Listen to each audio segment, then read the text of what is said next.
जय श्री गणेश भगवान की जय। जय श्री भोले शंकर भगवान की जय। सफला एकादशी व्रत कथा। महाराज युधिष्ठिर ने पूछा, हे जनार्दन, पौष कृष्ण एकादशी का क्या नाम है?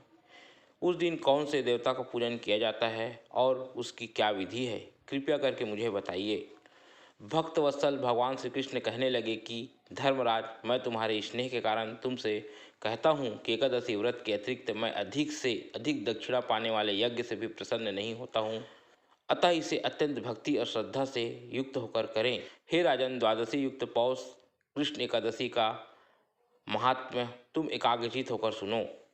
इस एकादशी का नाम सफला एकादशी है। इस एकादशी के देवता श्री नारायण हैं। विधि पूर्वक इस व्रत को करना चाहिए। जिस प्रकार नागों में शेषनाग, पक्षियों में गरुड़, सब ग्रहों में चंद्रमा, यज्ञों में अश्वमेध और देवताओं में भगवान विष्णु श्रेष्ठ है, उसी तरह सब व्रतों में एकादशी का व्रत श्रेष्ठ है। जो मनुष्य सदैव एकादशी का व्रत करते हैं वे मुझे परम प्रिय हैं। अब इस व्रत की विधि कहता हूँ। मेरी पूजा के लिए ऋतु के अनुकूल फल, नारियल, नींबू, नैवेद्य आदि 16 वस्तुओं का संग्रह करें। इस सामग्री से मेरी पूजा करने के बाद रात्रि जागरण करें। इस एकादशी के व्रत के समान यज्ञ, तीर्थ, दान, तप तथा और कोई दूसरा व्रत नहीं है। 5000 वर्ष तप करने से जो फल मिलता है उससे भी अधिक सफला एकादशी का व्रत करने से मिलता है। हे राजन, अब आप इस एकादशी की कथा सुनिए। चंपावती नगरी में एक महिष्मान नाम का राजा राज्य करता था। उसके 4 पुत्र थे। उन सब में लुम्पक नाम वाला बड़ा राजपुत्र महापापी था। वह पापी सदा पर स्त्री और वेश्यागमन तथा दूसरे बुरे कामों में अपने पिता का धन नष्ट किया करता था। सदैव ही देवता, ब्राह्मण, वैष्णवों की निंदा किया करता था। जब राजा को अपने बड़े पुत्र के ऐसे कुकर्मों का पता चला तो उन्होंने उसे अपने राज्य से निकाल दिया। तब वह विचारने लगा कि कहाँ जाऊँ, क्या करूँ। अंत में उसने चोरी करने का निश्चय किया। दिन में वह वन में रहता और रात्रि को अपने पिता की नगरी में चोरी करता तथा प्रजा को तंग करने लगा और उन्हें मारने का कुकर्म करता। कुछ समय पश्चात सारी नगरी भयभीत हो गई। वह वन में रहकर पशु आदि को मारकर खाने लगा। नागरिक और राज्य कर्मचारी उसे पकड़ लेते किंतु राजा के भय से छोड़ देते। वन में एक अति प्राचीन विशाल पीपल का वृक्ष था। लोग उसकी भगवान के समान पूजा करते थे। उसी वृक्ष के नीचे वह पापी लुम्पक रहा करता था।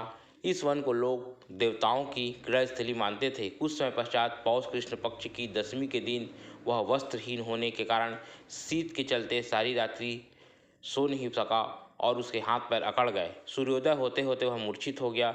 दूसरे दिन एकादशी को मध्याह्न के समय सूर्य की गर्मी पाकर उसकी मूर्छा दूर हुई।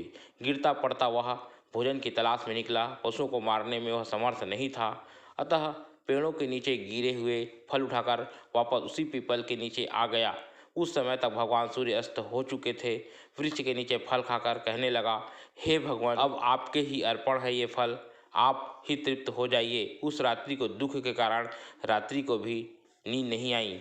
उसके इस उपवास और जागरण से भगवान अत्यंत प्रसन्न हो गए और उसके सारे पाप नष्ट हो गए।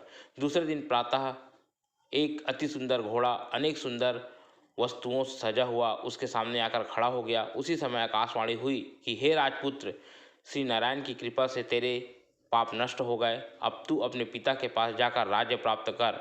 ऐसी वाणी सुनकर वह अत्यंत प्रसन्न हुआ और दिव्य वस्त्र धारण करके भगवान आपकी जय हो कहकर अपने पिता के पास गया। उसके पिता ने प्रसन्न होकर उसे समस्त राज्य का भार सौंप दिया और वन का रास्ता लिया। अब लुम्पक शास्त्रानुसार राज्य करने लगा। उसके स्त्री, पुत्र आदि सारा कुटुंब भगवान नारायण को परम भक्त हो गया। वृद्ध होने पर वह भी अपने पुत्र को राज्य का भार सौंपकर वन में तपस्या करने चला गया और अंत समय में वैकुंठ को प्राप्त हुआ। अतः जो मनुष्य इस परम पवित्र सफला एकादशी का व्रत करता है उसे अंत में मुक्ति मिलती है।